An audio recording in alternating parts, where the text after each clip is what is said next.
Clara Bell paid $16 apiece for cattle the county called worthless. Not thin cattle, not cheap cattle, worthless. That was the word Clete Barlow used while he leaned on the rail at the Bruton sale barn in March of 1972, smiling into his coffee cup like he had invented mercy. "Those aren't cows," he said. "That's brush with legs." The men around him laughed because Clete owned 300 head of broad-backed Charolais crosses and a new squeeze chute painted red enough to be seen from the county road. Laughing with him was easier than being the next man he talked about. Clara heard him. She was 61 years old, widowed 9 years, wearing a brown wool coat too heavy for the Gulf Coast morning and gloves patched at the thumbs. She did not look at Clee. She looked at the cattle. 38 cows, 1 brindled bull, and a black-faced old lead cow with a torn ear and eyes that did not waste themselves on people. They were Pineywoods cattle, or what was left of them from Elias Cade's place down near the Conecuh Bottoms. Narrow, quick-footed, horned in odd directions, colored like smoke, rust, clay, and storm bark. They looked unfinished beside the big, modern beef cattle in the other pens. They looked like cattle somebody had started making and then abandoned. But Clara knew that was not what they were. They were cattle the country had finished making. The auctioneer did not bother warming the room up for them. Elias Cade had died in January with no children, no savings, and a house that leaned toward the swamp like it was tired of standing. His herd came in at the end of the morning, after the good lots and before the equipment that nobody wanted. A packer buyer raised 2 fingers. No one else moved. The auctioneer looked over the room once, already reaching for the hammer.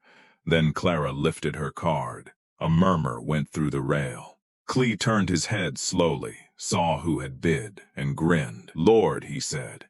Elias found somebody to inherit his mistake. The hammer fell. 39 head changed hands for $624. Clara folded her card into her purse, wrote the number on the back of a feed receipt, and only then looked at Clete.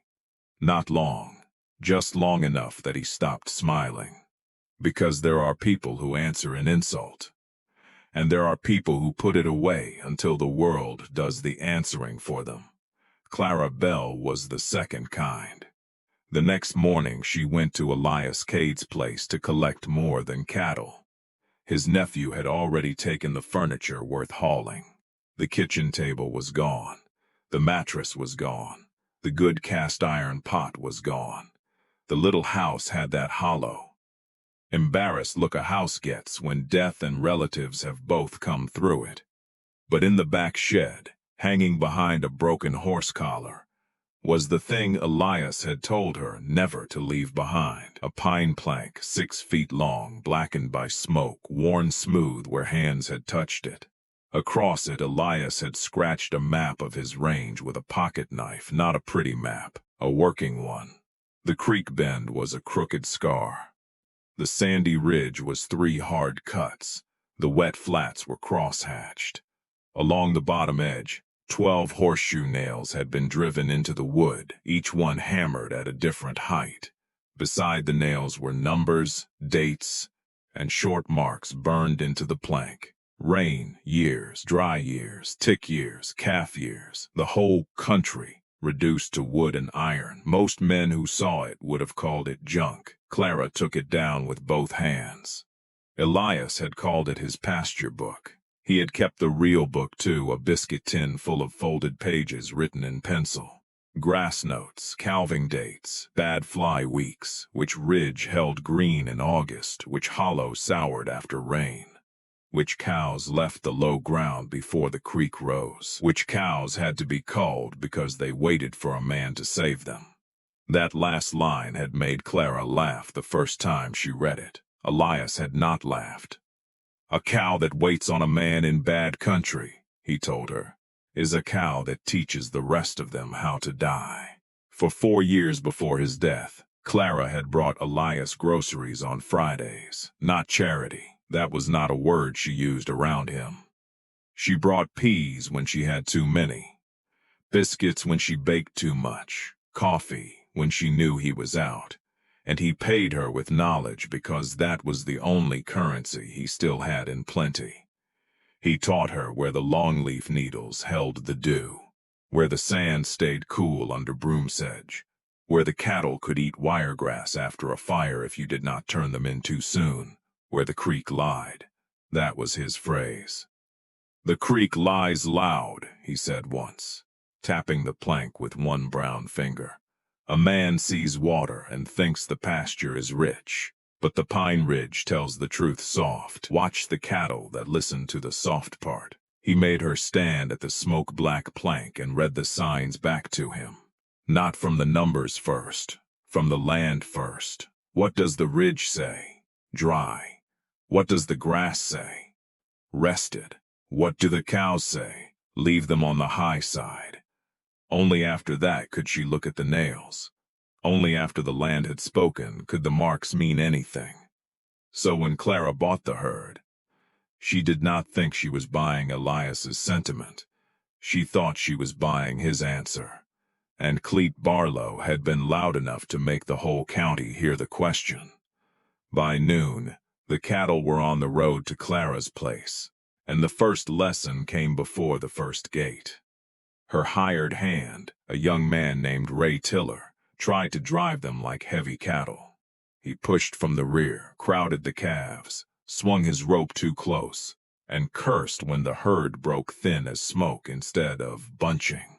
The big lead cow with the torn ear simply walked around him, not wild, not panicked, decided. The rest followed her in a loose string along the ditch, stepping over washouts, avoiding soft shoulders, stopping once to smell a culvert before crossing it. Ray wiped sweat off his face and said, "Miss Clara, these things won't herd." Clara watched the torn-eared cow choose the crown of the road over the wet edge. "They herd fine," she said. "You're just speaking too loud." She told him to ride wide and behind the line. No pushing, no shouting. Let the old cow keep her head. The cattle settled. By late afternoon they had crossed 3 miles of county road, passed 2 barking dogs, ignored a school bus, and walked through Clara's open gate like they had owned the place before she did. Ray stared after them. "I never seen cattle think before."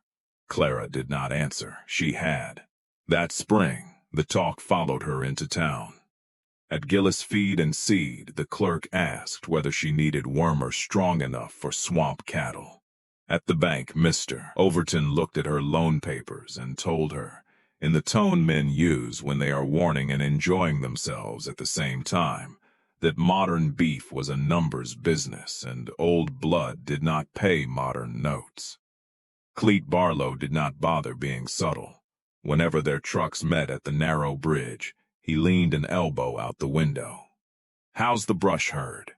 Still got all their horns? Any of them found enough meat on themselves to cast a shadow?" Clara gave the same answer every time. "They're eating." That annoyed him more than argument would have, because Cleet's cattle were not just eating. They were being fed hay when the flats soured, cottonseed meal when calves needed pushing, mineral blocks by the pallet, spray every 3 weeks, vet visits, loans rolled into loans. His animals were larger than Clara's by half, but they required the county to make room for them. Hers required the county to be read correctly. By June, the first calves came. No barn, no ropes, no men holding tails in the rain. The cows disappeared into gallberry thickets and came back with wet calves standing under them, small, hard, and nursing, before Clara could get close enough to count the sex. Ray wanted to tag them. Clara tried once. The old lead cow put herself between Ray and the calf without lowering her head, and Ray stepped backward so quickly he nearly sat in a stump hole. "Let them be," Clara said. "How will you know which is which? I'll know what matters." She wrote in Elias's biscuit tin pages now kept in her apron drawer. June 14, 11 calves, no pulls, no navels wet by second day. Cows stayed in the high gallberry after rain. She did not write that Cleet had driven by twice that morning and slowed down both times. The book was for evidence, not satisfaction. The first hard proof came in August. A storm sat over Escambia County for 4 days and made the world smell like hot iron and wet leaves. Low places filled, ditches crawled. The creek behind Cleet's place rose brown and fast, then stopped moving because every field was already full. Cleet's carolet crosses stood belly deep in wet bahia, switching their tails bloody against flies. One heifer pushed through a fence trying to reach higher ground, and got herself down in a black slough where the mud took her to the brisket. 3 men, a tractor, and a chain dragged her out. She was dead by Friday. Not from the mud alone, from the fever that came through the wound. That same week, Clara found her Pineywoods herd bedded on the sand ridge under the longleaf pines. They had walked there before the worst rain. The calves were in the middle. The torn-eared cows stood at the edge, chewing calmly while Thunder moved off toward Florida. Clara went home soaked through, took the pasture plank off the shed wall, and ran her fingers over the 6th nail. Elias's mark for a wet summer. Then she opened the 10 pages and wrote, August 22, low flats sour, herd moved to ridge before creek topped. No fever, no bogging, calves dry. There was no miracle in it.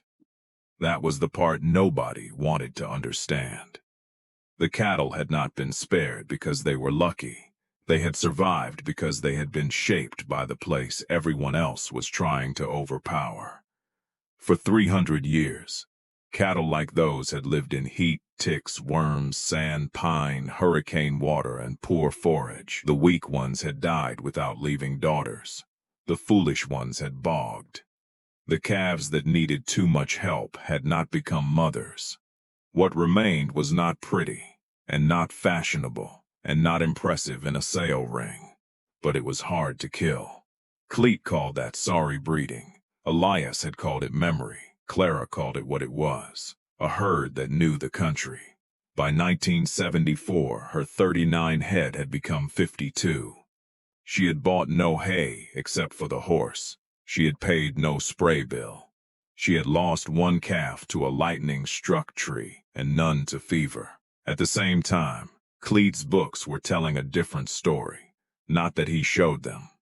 Men like Cleet never show numbers that walk the wrong direction, but numbers have a way of leaking. The vet truck was in his yard too often. The feed store carried his balance too long. The bank manager stopped calling him Mr. Barlow in public and started calling him Clee. That is how debt first shows itself in a small town, not in foreclosure, in familiarity. Still, Cleet laughed. A proud man will spend money to protect his opinion long after the opinion has stopped paying him back. Then came the hurricane year. In September of 1975, a Gulf storm made landfall west of Mobile and shoved rain inland until every creek in the pine country lost its banks. The wind did less damage than the water. Water came under doors. Water crossed roads. Water stood in fields that had never held more than hoofprints. At midnight, Ray pounded on Clara's door. Miss Clara, Cleet's cattle are on the blacktop. She was out of bed before he finished. The road in front of Barlow's place was a gray sheet under the truck lights. 15 or 20 white cattle moved through it in panic, huge and shining wet, eyes rolling, hooves striking sparks when they hit patches of exposed gravel. A log truck coming through that blind curve would have killed half of them and maybe the driver with them. Cleet was in the ditch with a flashlight, hat gone, shirt plastered to his back. He saw Clara's truck and did not make a joke. That told her how bad it was. Together, they used headlights and open gates and Ray's horse to turn the cattle off the road. But the animals were too frightened to see the gap. They pressed against each other, swung away, and nearly broke again. Then Clara's old torn-eared cow appeared on the other side of the fence. She had brought half the Pineywoods herd up to the high corner, not running, not bawling, just standing in the rain like posts set deep. The loose Carolet saw calm cattle where the dark field should have been empty, and somehow that steadied them. One heifer turned, then another. Then the whole bunch pushed through the gate toward Cleet's yard instead of the road. When it was done, Cleet leaned both hands on his knees in the rain and breathed like an old man. Clara stood beside him, water running off her coat. He looked through the fence at her little cattle. They came up here on their own? Yes, before you drove them? I didn't drive them. The rain filled the silence. Cleet wiped his mouth with the back of his hand. They don't act right, he said. It was the first true thing he had said about them. Not kind, not apologetic, but true. Clara took it and put it away with the rest. The years after the hurricane did what hard years always do. They stopped arriving one at a time. First came the fever season, then came the drought, then came the price drop. By 1977, beef checks were smaller, feed costs were higher, and every man who had borrowed money on the promise of bigger calves learned that a bigger animal can make a smaller life when the country will not carry it. The rain failed that winter. It failed again in the spring. By July, the creek that had lied loud in wet years whispered through separate pools. Bahia pastures brown to paper. The improved cattle stood at fences and called for feed because the grass they had been bred to use was gone. Cleet bought hay from 2 counties away until the hay cost more than the cattle were worth. Then he stopped. There is a sound cattle make when they are hungry and still believe people will fix it. Clara heard it across the fence in the evenings. It was worse than Cleet's laughing. Her own herd did not bawl. They walked into blackjack shade, into wiregrass, into pine straw and broom sedge and rough browse that a sale barn man would not count as pasture unless he was desperate enough to learn. They lost a little shine.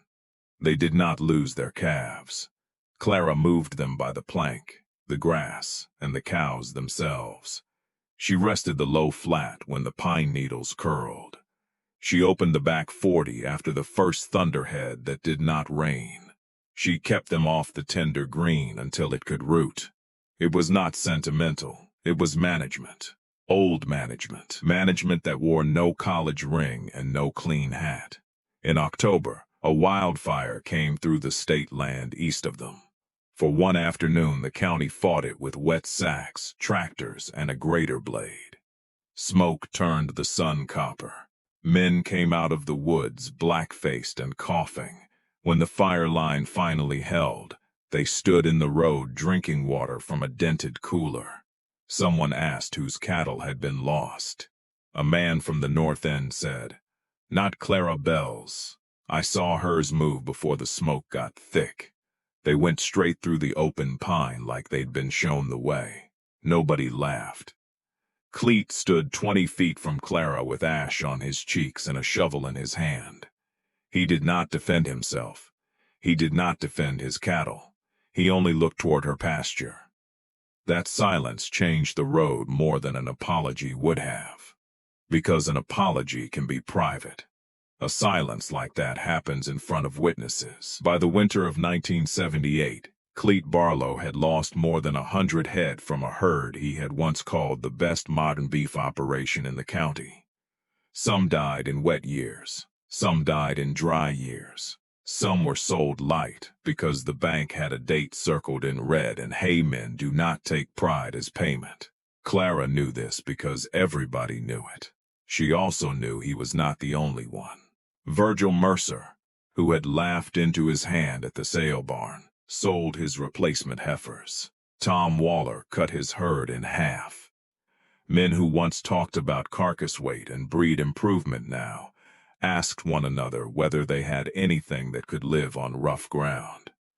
It was then, 6 years after the auction, that Cleet drove to Clara's place and did not stop at the house. He parked by the shed.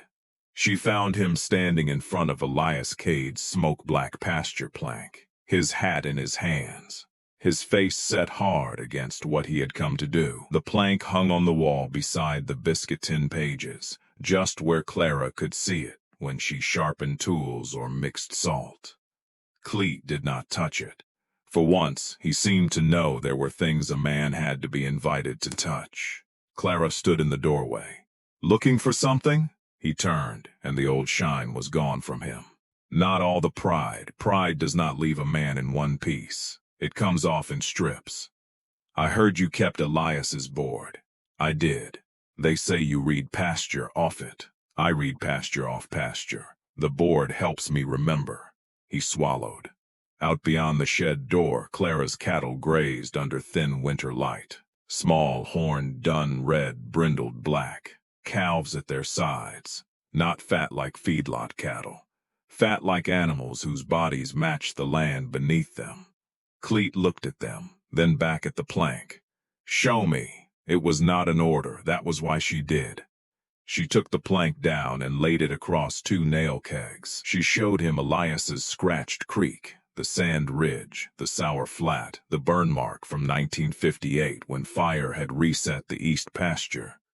The little cross beside the place where 3 calves had been lost before Elias culled the cow family. Cleet bent over it like a man reading a letter that had arrived years too late. He put his finger on one nail. "This one? Dry spring. This one? False green. Rain enough to fool the grass, not enough to feed roots." He stared at her. "How can you tell that from a nail?" "You can't." She stepped outside and pointed to the ridge, the broom sedge, the shade line, the cattle cropping the rough, the bare place under his side of the fence where his big animals had stood waiting on hay. "The nail is not the knowing, Cleet. It's the receipt. The knowing is out there." He looked out. For a long time, neither of them spoke. Then he said, almost too low to hear, "Elias was right." Clara did not soften it for him. Yes, his jaw worked. "I called him a fool for 15 years. I know. I called your cattle brush with legs. I heard I need that bull." There it was. Not wrapped in neighborliness. Not hidden inside advice. Need, plain and ugly and honest. Cleet kept his eyes on the pasture. "I've got maybe 60 cows worth saving, maybe less. If I can get calves that live, I can hold the place. If I can't, the bank will take it by summer." Clara looked at the brindled bull standing under the pines, tail switching at flies that never seemed to settle long. "You can have him through breeding season." Cleet looked at her then, quick, startled by how little she made him bleed for it. "What do you want for him?" "For you to bring him back sound. I mean money." "I know what you mean." Clara laid one hand on the smoke-black plank. "When people ask why your calves start living, you tell them the bull came from Elias Cade's herd. You tell them Elias kept that blood when the rest of you bred yours away. You say his name before you say mine." Cleet looked down. The shed smelled of pine dust, old leather, and winter. Finally he took off his hat, all the way off. "Elias Cade," he said. Clara waited. "I'll say it." He did, at first, only because he had promised. Then because the calves forced him to. The next spring, Cleet's first Pineywoods cross calves came small, slick, and fast. They stood before the flies found them. They nursed without men dragging cows into pens. They did not have the weight Cleet had once bragged about, but they had something he had stopped pretending he did not need. They stayed alive. He told Virgil Mercer. Virgil came for a bull.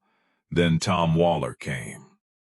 Then 2 brothers from the river road came in a truck with a patched tire, and a look on their faces Clara recognized because she had seen it on Clee. The look of men who had run out of jokes. She lent the bulls when she could. She sold heifers only to men who would keep them whole and not bury the blood under whatever breed was fashionable that spring. She taught them to read the range if they had patience enough to stand still and be corrected by a widow. Some did. Some only wanted the cattle, not the knowledge. Those men did poorly. The cattle could carry a fool for a season, not forever. By 1980, word had traveled farther than the feed store.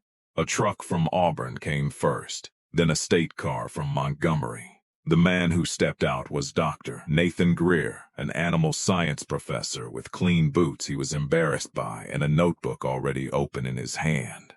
He had expected a curiosity, a few scrub cows, a rural rumor. Clara gave him 2 days and let the cattle educate him. He watched the herd move off a damp flat before thunder built. He counted almost no ticks under tails where he expected to find them. He handled calves that were smaller than improved calves but hard-muscled and bright-eyed. He read 6 years of Clara's pages and 20 years of Elias's before them.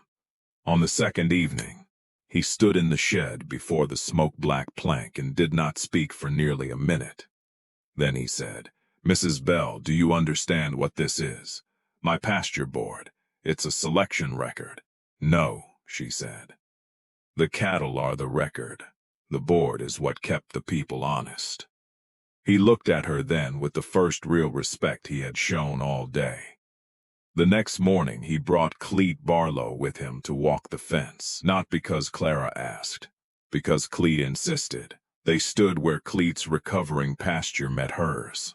On one side, a mixed herd of humbled modern cows and sharp young Pineywoods crosses. On the other, Clara's older cattle moving through rough grass with the easy arrogance of animals that had never needed permission to belong.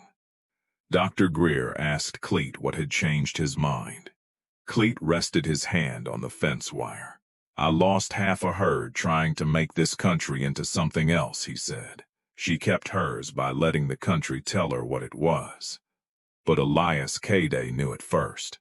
I laughed at him." "Put that down," Dr. Greer did. Word for word, that report took most of a year. Men from the university came back with scales, blood tubes, cameras, and questions. Clara answered the questions she considered sensible and ignored the ones that dressed ignorance in long words. She would not let them call the cattle primitive. She would not let them call the herd unimproved unless they were willing to say improved for what and for whom. "Improved is not a direction," she told Dr. Greer once. "It's a bargain.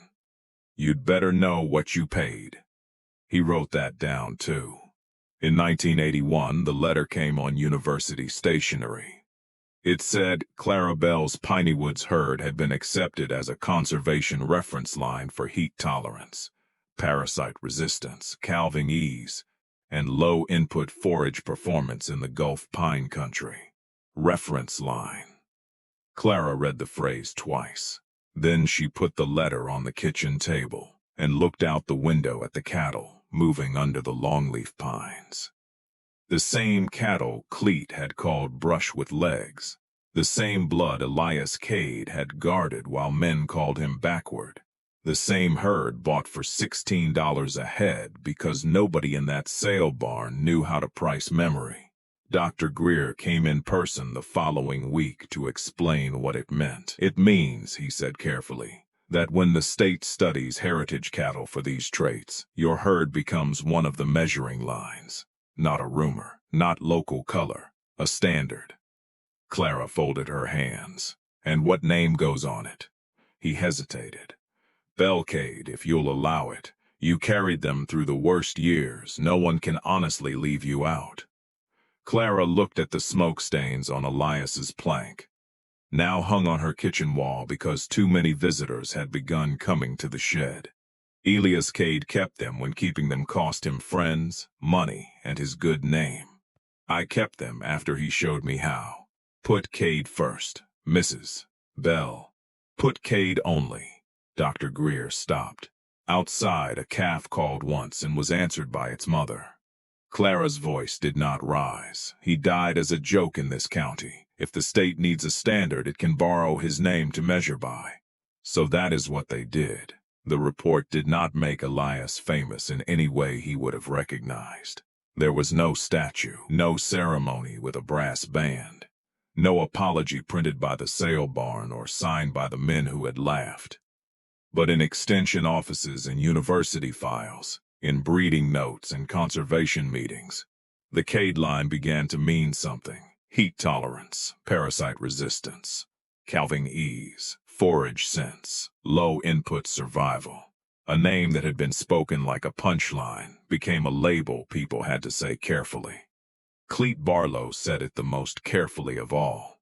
Whenever a man came to his place and admired the calves, Cleet pointed across the road toward Clara's pines. "Those came from CADE cattle," he said. "Don't leave that part out." By 1985, Clara was 74.